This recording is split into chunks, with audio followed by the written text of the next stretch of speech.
दुरूद शरीफ पढ़ लें.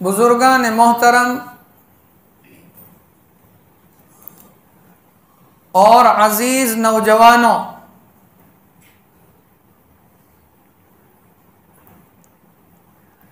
इस्लामी कैलेंडर के हिसाब से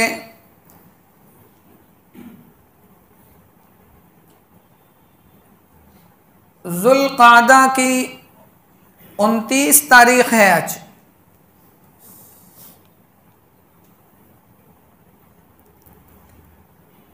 आज शाम में अगर चांद नजर आता है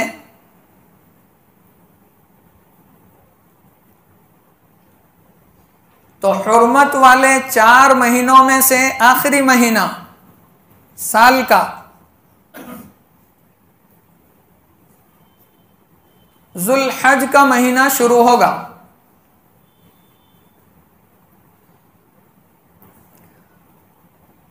हुर्मत वाले 4 महीने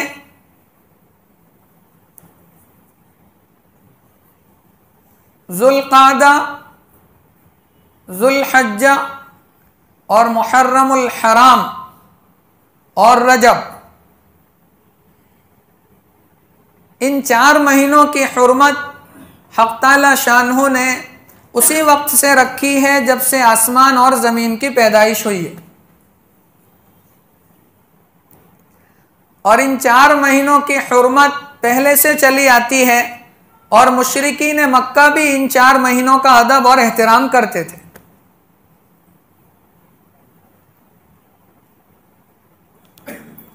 इस्लामी कैलेंडर का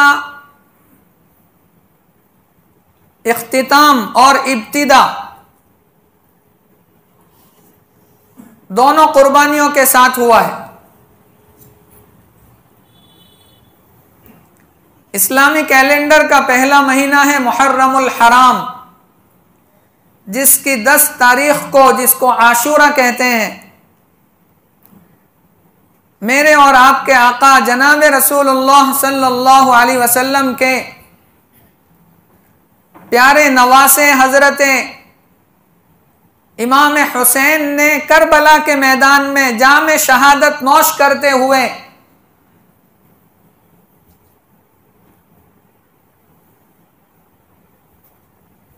अपनी जान अल्लाह के हवाले की। तो इस्लामी कैलेंडर की शुरुआत कुर्बानी से कि मेरे आका के लाडले नवासे ने कुर्बानी पेश की मुहर्रमुल हराम में। और जब इस्लाम का कैलेंडर अब खत्म होने जा रहा है तो वो भी कुर्बानी के ऊपर कि मेरे आका जनाब रसूलुल्लाह सल्लल्लाहु अलैहि वसल्लम के अब्बा जान हजरत इस्माईल अलैहिस्सलातु वस्सलाम की कुर्बानी मिना के मैदान में इब्राहिम अलैहिस्सलाम ने पेश की और साल का इख्तिताम कुर्बानी पर हुआ। और ये दुनिया का भी कानून है कि अगर आपको कामयाबी हासिल करना है तो कुर्बानी देना पड़ेगी। दुनिया की छोटी से छोटी चीज अगर आपको हासिल करना है तो कुर्बानी शर्त है। आखिरत तो वैसे बहुत बड़ी चीज है, और ये जो जुल्हज का महीना है उसके पहले 10 दिन हैं, उसकी हदीसों में बड़ी फजीलत आई। बल्कि इन 10 दिनों की अल्लाह ने और रात की अल्लाह ने कुरान में कसम खाई। मैंने जो खुतबे में आयत पढ़ी उसमें अल्लाह फरमाते हैं वल फज्री वलयालिन अश्र वश्शफ़्इ वल वत्र, फजर की कसम और 10 रातों की कसम। तो फजर से कौन सी फजर मुराद है? मुफस्सिरीन फरमाते हैं कि बकरे ईद के दिन की फजर, 10 ज़ुल्हज्जा की फजर, जिस दिन बंदा कुर्बानी पेश करता है उस फजर की अल्लाह कसम खा रहे हैं। 10 रातों की अल्लाह ने कसम खाई, वो कौन सी रातें हैं? मुफस्सिरीन फरमाते हैं कि वो ये जो आने वाला महीना है हज का ज़ुल्हज्जा, उसकी 10 रातों की अल्लाह ने कसम खाई। नबी करीम सल्लल्लाहु अलैहि वसल्लम ने फरमाया कि जो आदमी ज़ुल्हज के शुरू के 9 दिनों में रोजा रखेगा, हर दिन के रोजे का सवाब 1 साल के रोजों के बराबर मिलेगा। और रात में जागेगा, इबादत करेगा, तो सरकार ने फरमाया हर रात की इबादत का सवाब लैलतुल क़द्र की इबादत के बराबर का सवाब।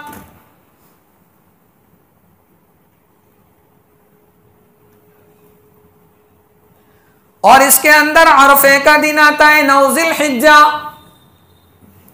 उसके दिन का अगर किसी ने रोजा रखा तो 1 साल के अगले और 1 साल के पिछले अल्लाह फरमाते हैं कि मैं गुनाह माफ कर दूंगा। कितनी बड़ी फजीलत है, अल्लाह हमें कदर करने वाला बनाए। तो ये जो महीना है हज का, इसके अंदर असल जो बड़ी इबादतें हैं वो दो, एक हज और एक कुर्बानी। हज और कुर्बानी वाला महीना,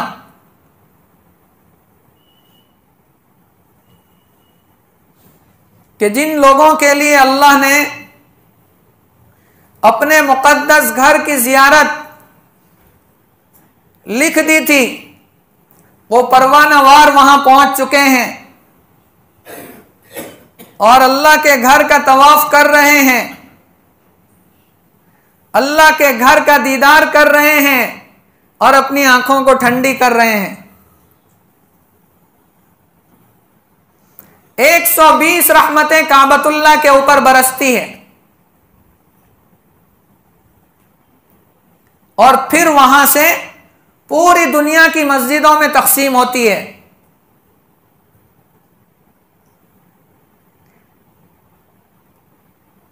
इस अजीम घर की बुनियादें अल्लाह तबारक व तआला ने, बल्कि जो दीन मेरे आका जनाब रसूलुल्लाह सल्लल्लाहु अलैहि वसल्लम लेकर के आए, उसकी बुनियादें अल्लाह ताला ने हजरत इब्राहीम खलीलुल्लाह अलैहिस्सलातु वस्सलाम के हाथों से रखवाई। बल्कि हमारा नाम मुसलमान भी इब्राहीम अलैहिस्सलाम ने रखा। इब्राहीम अलैहिस्सलाम की शख्सियत इतनी जामिअ है और इतनी कामिल है, और इब्राहीम अलैहिस्सलाम ने अल्लाह की दोस्ती का हक निभाते हुए ऐसी कुर्बानियां पेश की कि पूरी एक कौम और एक मिल्लत मिलकर वो कुर्बानियां नहीं पेश कर सकते। और इब्राहीम अलैहिस्सलाम की कुर्बानी को कुरान खुद खिराज तहसीन पेश कर रहा है। अल्लाह फरमाते इन्ना इब्राहीम कान उम्मतन कानितन लिल्लाहि हनीफा वलम यकु मिनल मुशरिकीन शाकिरन लिअनउमिहि इज्तबाहु वहदाहु इला सिरातिम मुस्तकीम।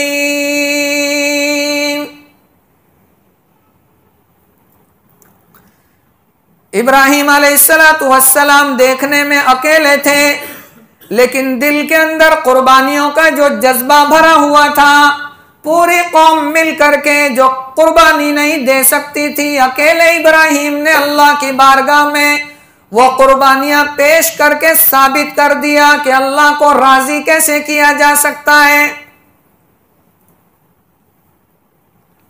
अल्लाह को राजी करने के लिए हर कुर्बानी देने के लिए इब्राहीम तैयार हो गए। वइज़ इब्तला इब्राहीम रब्बुहु बिकलिमातिन फअतम्महुन। अल्लाह फरमाते हमने मुख्तलिफ तरीकों से इब्राहीम को आजमाया। आंख खुलने से लेकर आंख बंद होने तक इब्राहीम ने कुर्बानियां पेश की और कामयाबी हासिल की कुर्बानी में। और फिर अल्लाह ने सर्टिफिकेट दी कि इब्राहीम तुम कामयाब, फअतम्महुन। और इनाम में फरमाया कि मैं तेरी औलाद के अंदर इमामत को जारी करूंगा, यानी अंबिया किराम अलैहिमुस्सलातु वस्सलाम का सिलसिला जारी करूंगा।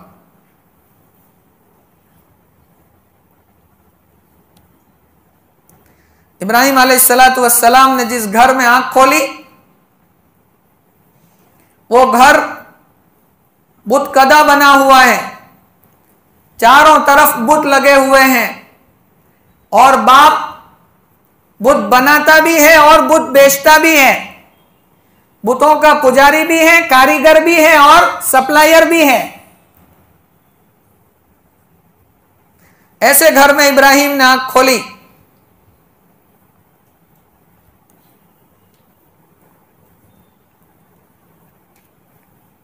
लेकिन अल्लाह ताला ने पहले से इब्राहीम अलैहिस्सलाम को रुश्द व हिदायत की दौलत से नवाजा था। ऐसी रोशनी अता की थी इब्राहीम को, जो हक और नाहक को, हक और बातिल को पहचानते थे।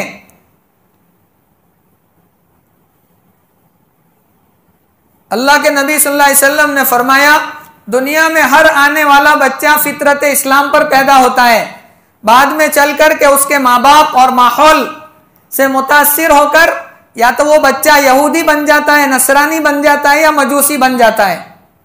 पता चला बच्चे की दीनदारी के अंदर माँ बाप का बहुत बड़ा रोल और किरदार है।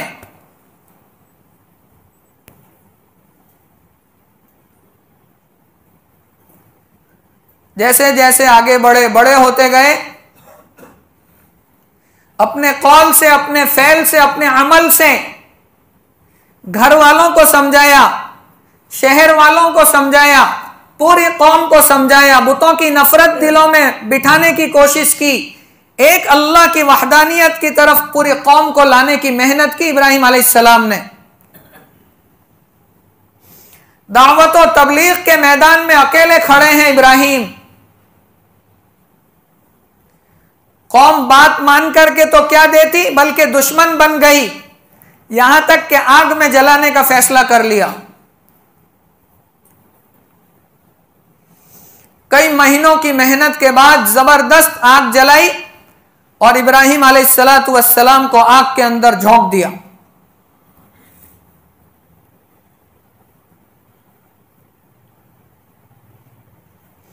इब्राहिम अलैहिस्सलातु वस्सलाम को जिस आग में डाला गया, ऊपर से फरिश्ते देख करके बेचैन हो गए कि अल्लाह तेरे खलील को आग में जलाया जा रहा है।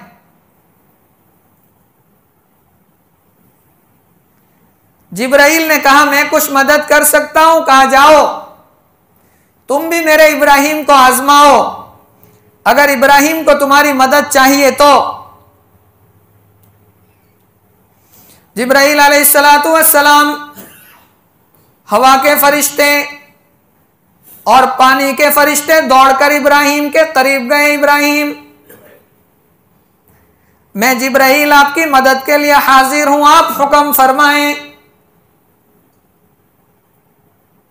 लेकिन कुरान ने इब्राहिम को कानितन लिल्लाहि हनीफा, कि इब्राहिम की नजर फकत अल्लाह पर रहती थी, मखलूकात पर नजर नहीं थी। मुझे मदद की जरूरत तो है जिब्राइल, लेकिन तेरी मदद नहीं चाहिए। पानी का फरिश्ता आगे बढ़ा, मुझे इजाजत हो तो पानी बरसाकर आग को बुझा दूं। कहा, तेरी भी मदद नहीं चाहिए। हवा के फरिश्ते ने अदबन अर्ज किया कि अगर मुझे हुक्म करें तो मैं हवा चलवा कर इस आग को उड़ा दूं। लेकिन इब्राहिम खलीलुल्लाह ने सबकी मदद लेने से इनकार कर दिया। जिब्राइल ने आगे बढ़कर कहा, अगर हमारी मदद नहीं चाहिए तो आप अल्लाह की मदद के तो तलबगार हैं ना, उनसे दरखास्त क्यों नहीं करते। जिब्राइल से सवाल कर दिया कि जिब्राइल, जिस अल्लाह ने मुझे आग में डलवाने का फैसला किया है, क्या वो नहीं जानता कि मैं आग में हूं? अगर वो बचाने पर आएगा तो मेरे मांगने की जरूरत नहीं, बगैर मांगे अता करेगा।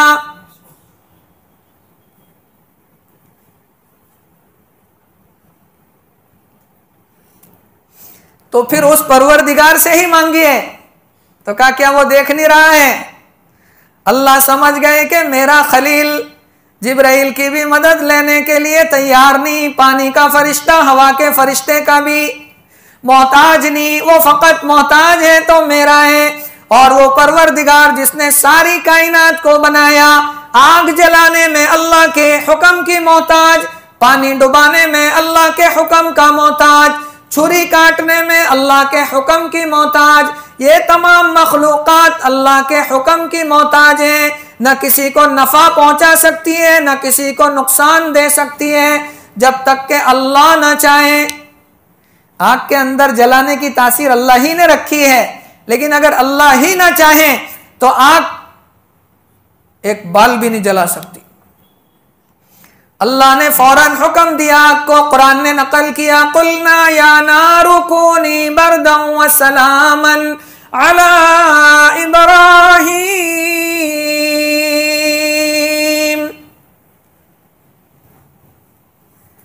ए आग, तेरे अंदर जलाने की तासीर मैंने ही रखी है, लेकिन आज के दिन खबरदार, अगर मेरे खलील का एक बाल भी जला तो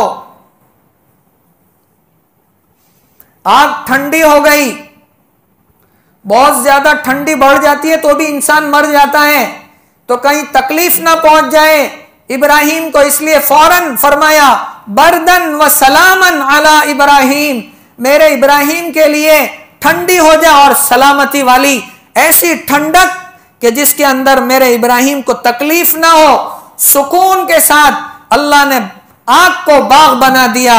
मेरे भाइयों, तुम उस परवरदिगार पर भरोसा करके तो देखो, ये पूरी दुनिया में जो नफरतों की आग लगी हुई है, अगर हम भी इब्राहिम का किरदार अपना ले तो ये जलती हुई आग इब्राहिम का किरदार हमें बता रहा है कि बुझा सकते हैं।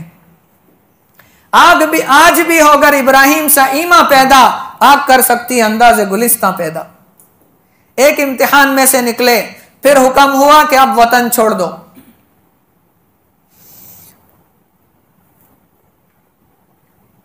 बीवी को साथ में ले लो और वतन छोड़ दो। इब्राहिम अलैहिस्सलातु वस्सलाम ने प्यारी बीवी हजरत सारा को साथ में लिया, भतीजे हजरत लूत अलैहिस्सलाम को साथ में लिया और चल पड़े। कहा किधर जाना है? कहा शाम चलना है। चल पड़े। मिस्र में एक वाकया पेश आया। मिस्र के बादशाह फिरौन के साथ उसने हजरत सारा के ऊपर गलत नीयत से हाथ डाला, उसके हाथ को अल्लाह ने शल कर दिया, लकवा हो गया और पूरा हाथ ने काम करना बंद कर दिया। समझ गया कि ये कोई मामूली औरत नहीं है। दुआ की दरखास्त की कि माई दुआ कर दे मैं अच्छा हो जाऊं, अब तेरे साथ छेड़खानी नहीं करूंगा। दूसरी मर्तबा हाथ बढ़ाया तो फिर हाथ शून्य हो गया। तीसरी मर्तबा, फिर 3 मर्तबा के बाद समझ गया कि ये माई और इसके साथ आने वाले जो शख्सियत है वो कोई मामूली नहीं है। इनका अल्लाह के यहां, इनके खुदा के यहां कोई बहुत बड़ा मकाम है। का आखिरी बार दरखास्त करता हूं, मैं अच्छा हो जाऊं तो फिर मैं तुम्हारे साथ छेड़खानी नहीं करूंगा। हाथ अच्छा हो गया तो फिर अपनी बेटी हाजरा को बुलाया। शहजादी, मिस्र के बादशाह की बेटी है हजरत हाजरा, शहजादी है। बादशाह ने इब्राहिम अलैहिस्सलाम को बुलाया और फरमाया कि इब्राहिम तू कोई मामूली शख्स नहीं है और ये तेरी बीवी सारा भी कोई मामूली नहीं है। तुम्हारा मकाम तुम्हारे खुदा के यहां बहुत बड़ा है। मैं अपने कलेजे का टुकड़ा मैं तुम्हारे हवाले करता हूं। हाजरा मैं तुम्हारे निकाह में पेश करता हूं। इब्राहिम तुम हाजरा से निकाह कर लो। तो मिस्र की शहजादी हजरत हाजरा रदी अल्लाह अन्हा प्यारे नबी हजरत इब्राहिम खलीलुल्लाह के निकाह में आई।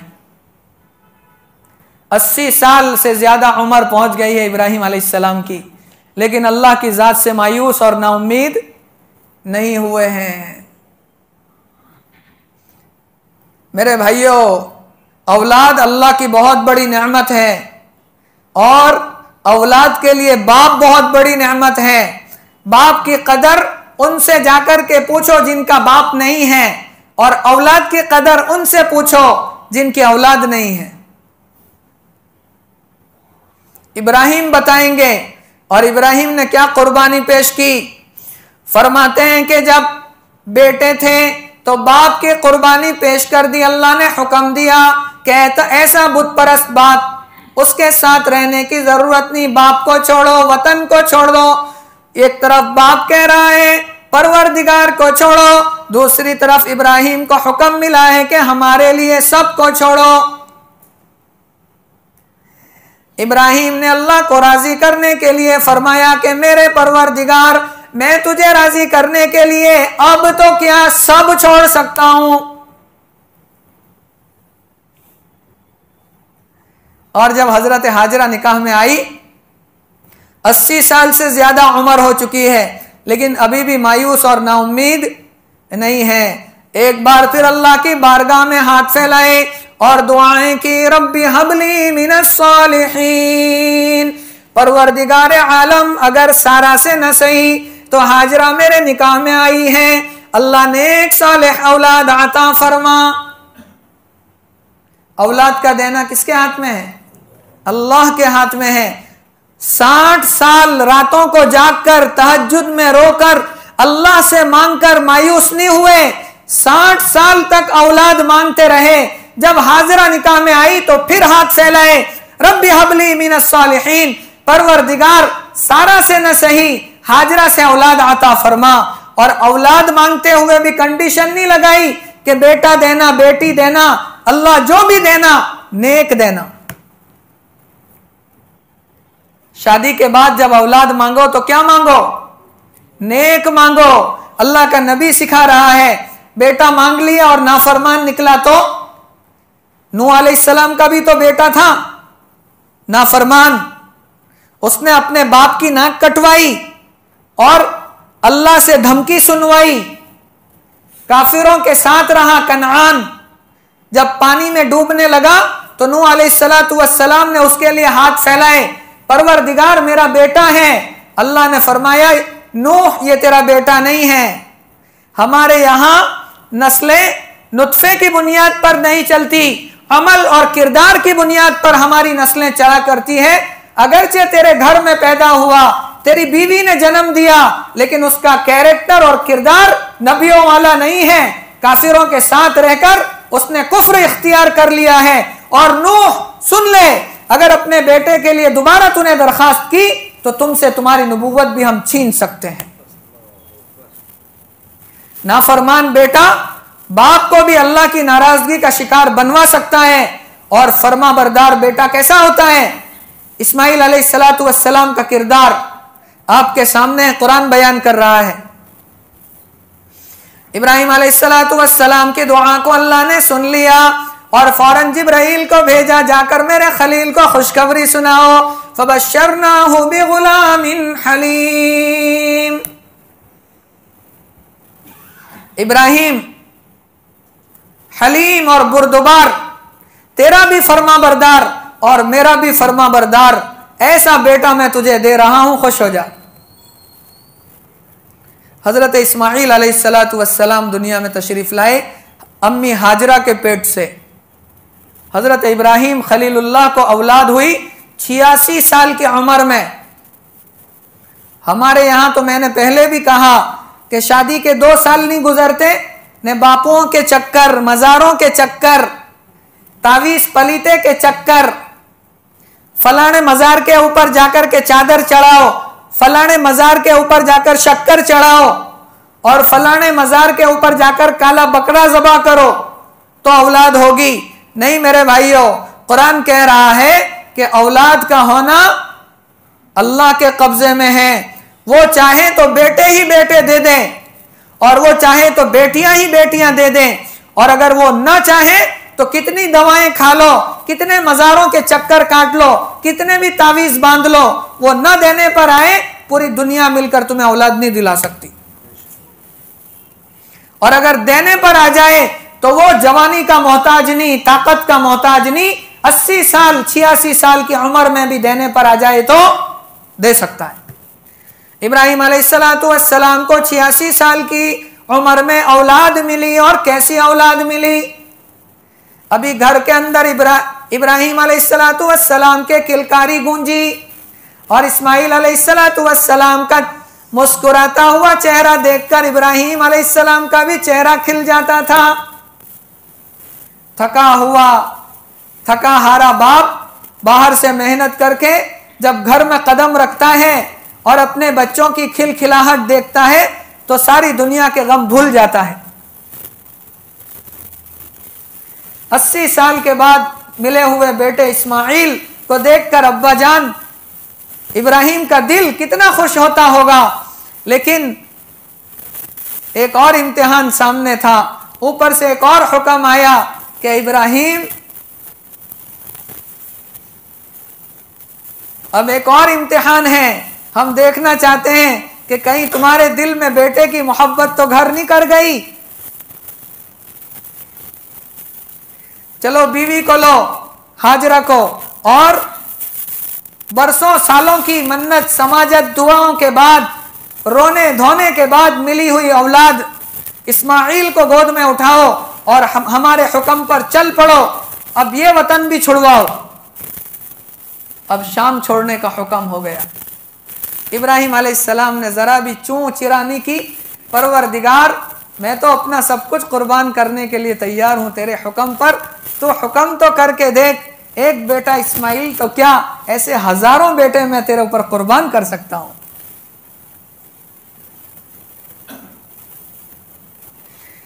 सारा जहां नाराज हो परवाह न चाहिए, मद्दे नजर तो मर्जिए जाना न चाहिए। बस इस नजर से देख के कर तू ये फैसला, क्या क्या तो करना चाहिए, क्या क्या न चाहिए। इब्राहिम के सामने फकत अल्लाह अल्लाह और अल्लाह, और अल्लाह का हुक्म, मेरा अल्लाह कैसे राजी हो जाए। अगर मेरी जान मांगी आग के हवाले करने के लिए मैं तैयार हो गया, बाप छोड़ने का कहा बाप को छोड़ दिया, वतन छोड़ने का कहा वतन छोड़ दिया, अपनी जान आग के हवाले करने का हुक्म हुआ, अपनी जान तक को दांव पर लगा दिया और निकल पड़े और बेटा मांगा, और मन्नत और समाजत और बरसों के रोने गिड़गिड़ाने के बाद आने वाली औलाद के लिए हुक्म हुआ, बीवी के लिए हुक्म हुआ, इनको लेकर के अब चल पड़ो और हमारे हुक्म पर एक चटियल मैदान में ले जाकर के बिठा दो। तैयार हो गए। जिब्राइल अलैहिस्सलाम को अल्लाह ने भेजा ऊंट लेकर के, ऊंट की सवारी पर जिब्राइल है, पीछे हजरत इब्राहिम, हजरत हाजरा और मासूम दूध पीता बच्चा इस्माइल। अल्लाह ने क्या कलेजा अता किया था इब्राहिम को। जब रास्ते में कोई अच्छी जगह नजर आती तो इब्राहिम जिब्राइल से पूछते कि क्या यहाँ उतरने का हुक्म है। कहा नहीं नहीं चलो आगे। 1 महीना मुसलसल चलते रहे चलते रहे चलते रहे, और जहां पर आज हुज्जाज किराम काबतुल्लाह के इर्दा गिर्द चक्कर काट रहे हैं, हज के लिए पहुंचे हुए हैं, खुशियां मना रहे हैं, वहां एक चटियल मैदान था। वहां जाकर जिब्राइल ने कहा कि इब्राहिम यहां उतरने का हुक्म है, जहां ना चरिंदे परिंदे, ना पानी, ना कोई इंसान, चारों तरफ काले पहाड़। वो कितनी बंजर जमीन होगी जिसका नक्शा खींचते हुए खुद कुरान उसको वादी गैर ज़ी ज़रअन कह रहा है। बीवी बच्चे को उतार दिया और एक मशकीज़ा पानी का लाए थे, कुछ खजूरें लाए थे, साथ में रख दी और चल पड़े। वो माई हाजरा शहजादी की कुर्बानी कितनी बड़ी है। अगर अल्लाह को दूर करना था बीवी को तो सारा के लिए हुक्म होता, क्योंकि वो बरसों गुजार चुकी थी, उनकी उम्र हो चुकी थी, लेकिन उनके लिए हुक्म नहीं हुआ जुदाई का। हुक्म हुआ तो किसके लिए हुआ? मिस्र की शहजादी हजरत हाजरा और इस्माइल की वालिदा के लिए हुक्म हुआ कि इनको दूर करो। चल पड़े। हजरत हाजरा पीछे पीछे, इब्राहिम आगे आगे। कहां जा रहे हो? कोई जवाब नहीं। 3 मील तक चलती गई, पूछती गई। आखिर में अल्लाह ने हाजरा के दिल में बात डाली। हाजरा ने सामने से पूछा और समझा कि ये तो हमेशा अपने अल्लाह की मानते हैं, शायद उसी अल्लाह ने हमें यहाँ बिठाने का हुक्म दिया हो। तो हाजरा की जबान से निकला कि क्या आपको परवरदिगार ने हमें यहाँ बिठाने का हुक्म दिया? इब्राहिम ने सर हिलाया तो फिर वो हाजरा एकदम तड़प गई और कहने लगी कि फिर तो जिस परवरदिगार ने हमें यहाँ चटियल मैदान में बिठाने का हुक्म दिया है, वो परवरदिगार हमें जाया नहीं करेगा, आप खुशी खुशी जा सकते हो। आज तो 4 महीने के लिए हमारे जमात के साथी घर पे आते हैं कि चलनी 4 महीने तूने नाम लिखाया था, तो अंदर से बीवी कहती है तमें चाइला जहो तो हमारू हूं था है, तुम चले जाओगे तो हमारा क्या होगा? मेरे भाइयों, कुर्बानी तो देना पड़ेगी अगर कामयाबी हासिल करना है। इब्राहिम की कुर्बानी देखो, हाजरा की कुर्बानी देखो, शहजादी है और मासूम बच्चा, और संगलाख जमीन, चटियल मैदान, चारों तरफ काले पहाड़, न लाइट का इंतजाम, न हवा का इंतजाम, न पानी। वो खजूर और पानी कितने दिन चलते, खत्म हो गए।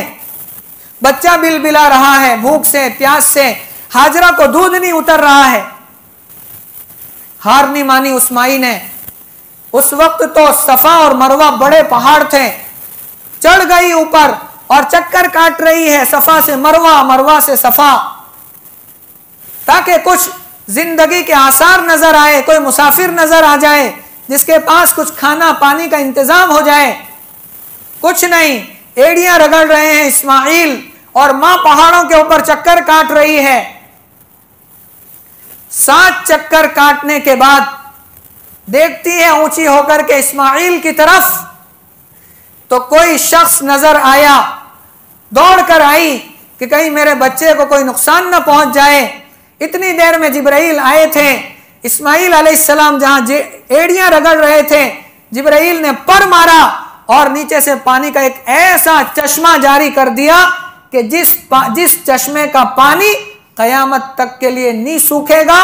पूरी दुनिया में आज जमजम का पानी सप्लाई होता है। एक कतरा भी जब से इस्माइल के कदमों के नीचे से जिब्राइल के पर मारने के बाद जमजम निकला था, आज तक उस पानी का एक कतरा भी कम नहीं हुआ है।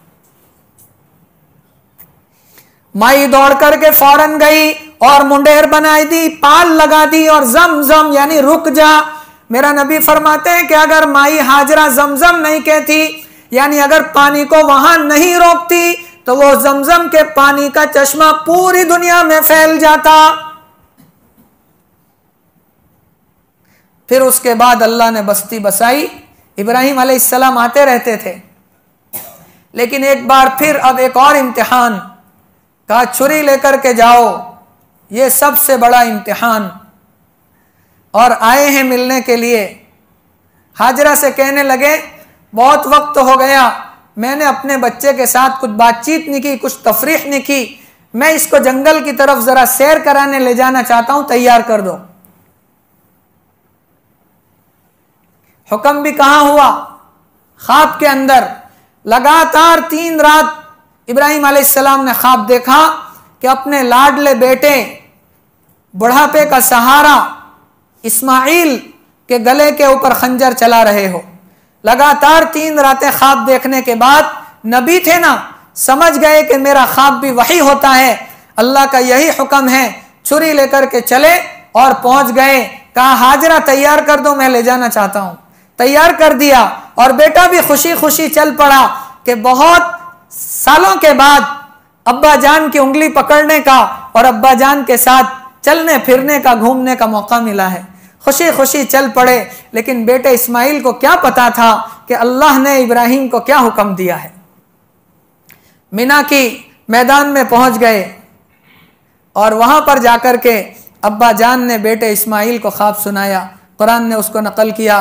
फलम्मा बलग माअहु अस्सअय क़ाल या बुनय्या इन्नी अरा फिल मनामि अन्नी अज़बहुका फंजुर माज़ा तरा।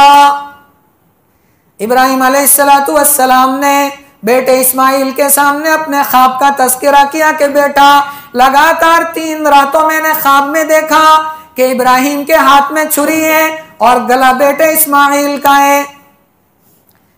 क्या तरबियत की थी इस्माइल की हाजरा ने। इसीलिए अल्लामा इकबाल ने कहा कि वो फैजान नजर था, वो फैजान नजर था कि मकतब की करामत थी। किसने सिखाए इस्माइल को आदाब फर्जंदी। जब ख्वाब सुना करके इब्राहिम ने यूं कहा बेटा मैं ख्वाब में देख रहा हूं कि खंजर मेरा है और गला तेरा है, तू क्या कहता है।